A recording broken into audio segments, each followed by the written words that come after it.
Welcome back everyone. Just like Morgan Rogers, I blanked in game week 25. I'll be completely honest, I had no time to make a video, so apologies. And the reason for that is that these videos take me a long time to make, as it is just little old me. So if you enjoy it, please smash that like button and subscribe. I was really hoping that I'd hit 1k subs by the end of February.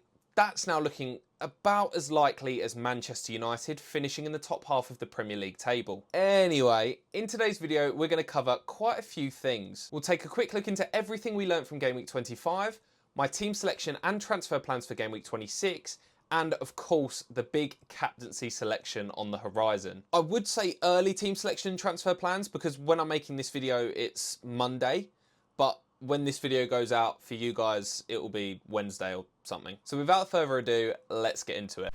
We didn't particularly learn this from game week 25, but I think we've all known for a while, Morgan Rogers, it is time to go. He must be one of the most frustrating assets to own. He goes and scores hat-tricks in the Champions League, but blanks every week in the Prem. Disclaimer, I am saying all of this before he plays Liverpool in the double game week, but he has just blanked against 10-man Ipswich, so I haven't got much faith for him. He has one return in his last 7 games, with Rashford and Asensio having quite good cameos off the bench.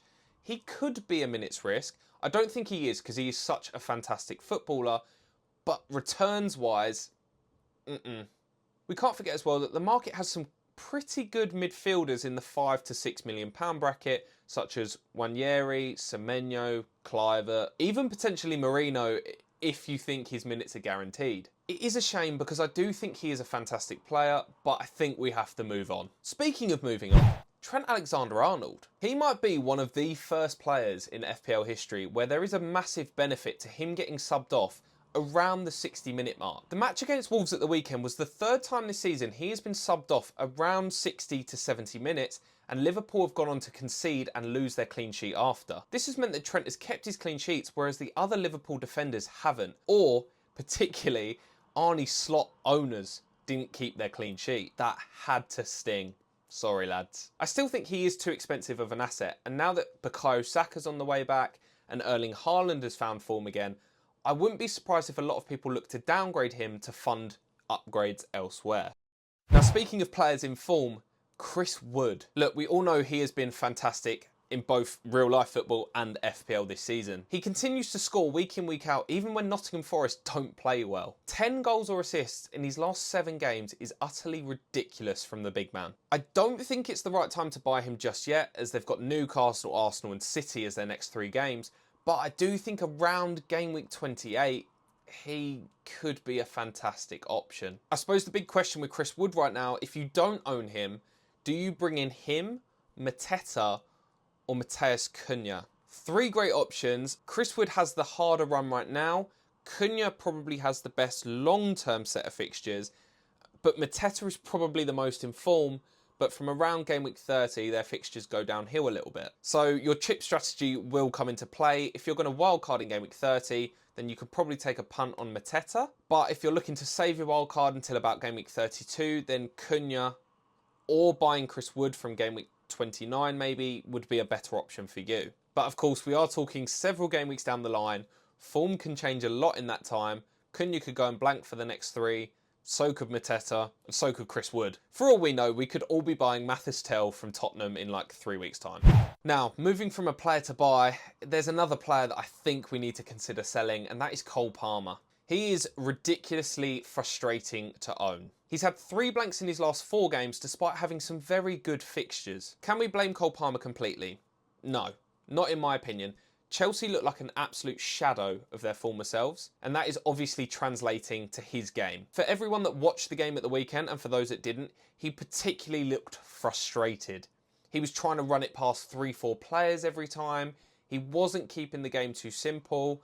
To be honest, he looked beaten. His body language was very poor, and he doesn't seem to be in the best headspace at the moment. From an FPL perspective, it's also not helped by the fact that Bukayo Saka is going to be back from injury soon. Erling Haaland is really finding some good form again. And if you want to keep hold of Mo Salah, which of course everyone wants to do, the only way to then get to Haaland is to probably get rid of Palmer, as Palmer and Salah are probably the most common midfield pairing in the game at the moment. But as always with FPL, we cannot just base our decisions on form. And with Southampton and Leicester at home in game week 27 and 28, it kind of makes him unsellable. Personally, I think I will hold on to him for now, as he doesn't blank in game week 29, and there are other issues that I need to focus on in my team, as you will see in a minute. But I do think we all have to start planning a route away from the Chelsea midfielder. But of course, if you wildcard in game week 30, then I definitely think you hold him for now. Let's move on to my early team selection and transfer plans for game week 26.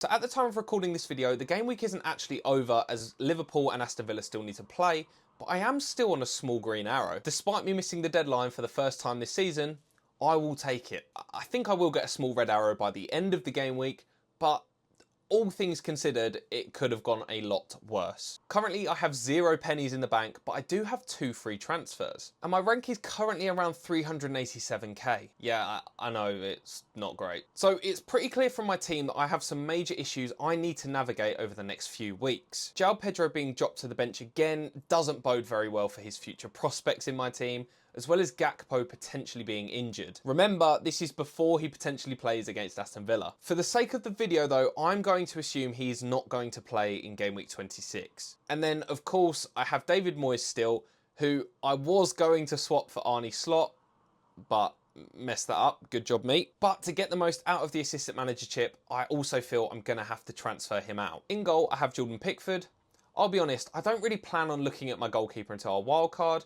Jordan Pickford gets a lot of save points, and Everton look a lot better as a side, so for me, I'm happy with that selection. My back three, some of you will consider controversial with who I've put on the bench, but I currently have Castagna, Munoz and Gabriel, with Trent Alexander-Arnold sat on the bench. I just don't see too much potential for a clean sheet in this game, whereas Castagna at home to Crystal Palace, he could get a clean sheet. I feel like there's more potential there. I don't mind my midfield, but I do feel that they have been massively underperforming based on their fixtures. I have Brian Mbeumo, who's been very unimpressive since I bought him in, but he still has some great fixtures, so fingers crossed he starts to perform a bit better. He's not a player I'm really considering moving on just yet. I then of course have the best FPL asset in the game, Mohamed Salah. Next to him, I currently have Morgan Rogers, but as just previously discussed, that's probably going to change with both Cole Palmer and Otara. Now, I am very, very glad that I picked Otara over Kluivert and Semenyo, which some people will find controversial, but he's a much cheaper asset and he's been performing very well.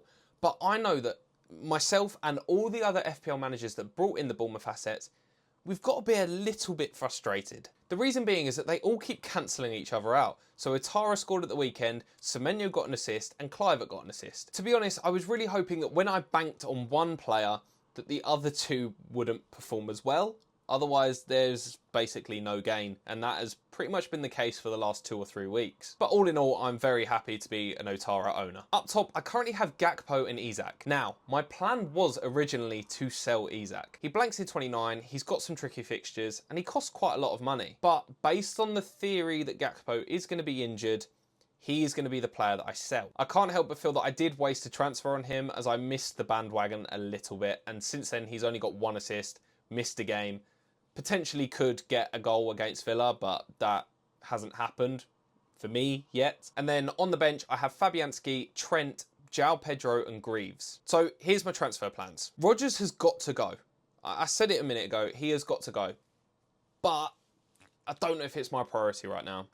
Because I missed making a transfer of David Moyes, I now feel that I've kind of not utilise the assistant manager chip to the most of its potential. I obviously had a fantastic week picking David Moyes over Arne Slot in game week 24, but then not moving it to Arne Slot in game week 25 has sort of made it a little bit underwhelming. So now I feel that I can take a risk with it. So what I'm thinking is to go for Glasner against Fulham, as he's going to get the table bonus. That will give him a potential 16-point swing. And that's not including a potential clean sheet or any goals that Crystal Palace could score. I know I am really contradicting my choice of Castagna at the back by them picking a Crystal Palace manager, but I feel like I can take a risk. And I really like the huge upsides to using this chip, just like I did in game week 24 when I risked it with David Moyes. So for my replacements for Gakpo, I've got a criteria in mind. They can't blank in game week 29 and they have to have some decent fixtures. I'm not too bothered about current form. And I feel like I'm stuck between 2 players at the moment, either Mateta or Matheus Cunha. But to be honest, I think whichever one I go for, it doesn't really matter, as I plan on wildcarding in game week 30 or 32, So the chances are I either get Mateta this week and then get rid of him in game week 30, or I go for Cunha and then hold him longer, and then in game week 27, I will probably bring in Mateta for Isak anyway. And the last thing we need to think about with the team selection is, do I sell Morgan Rogers for a hit? Potentially no. I don't think there's too many standout replacements for me at the moment, especially seeing as I already own a Bournemouth asset. Arsenal assets do look like they could be a little bit of fun to use, but I'm not sure on their guaranteed minutes just yet, and I feel like it'd be a bit of a knee-jerk move. So we might leave that one for now. Okay, so that's my rough team selection in mind. Let's look at captaincy selection for game week 26. I mean this when I say it, captaincy selection for game week 26 is going to be absolutely mental. I think we're looking at potentially the biggest differential captaincy game week of the year / season. For me right now, I'm considering two options, either Mohamed Salah away to Manchester City or Otara at home to West Ham. But I would also consider Cliver if you owned him instead. Maybe not Semenyo, as he's not quite as explosive as the other two. In the Premier League, Salah has 8 goals and 5 assists against Manchester City. So he does like to return against them. And you've got to remember, a lot of those games to goals would have been when Liverpool were a considerably worse team than Manchester City. And now they're a considerably better team? Maybe? I still back the Egyptian to score against them, but the resurgence of Manchester City since their 47 signings, it worries me, I'm not going to lie. Then on the flip side, you have the Bournemouth assets in Cliver and Otara, who have a much better fixture against an awful West Ham side. I think you can run the risk of captaining one of them, but you just have to bear in mind the chances are they're not going to be as explosive as Mohamed Salah. Salah has a higher expected points of 7, whereas Otara has the highest of the Bournemouth assets at 5.8. For me, it is between these two. If I choose to bring in Glasner, who is a bit of a risk, then the chances are I'll probably captain Salah and try and play it a bit safer.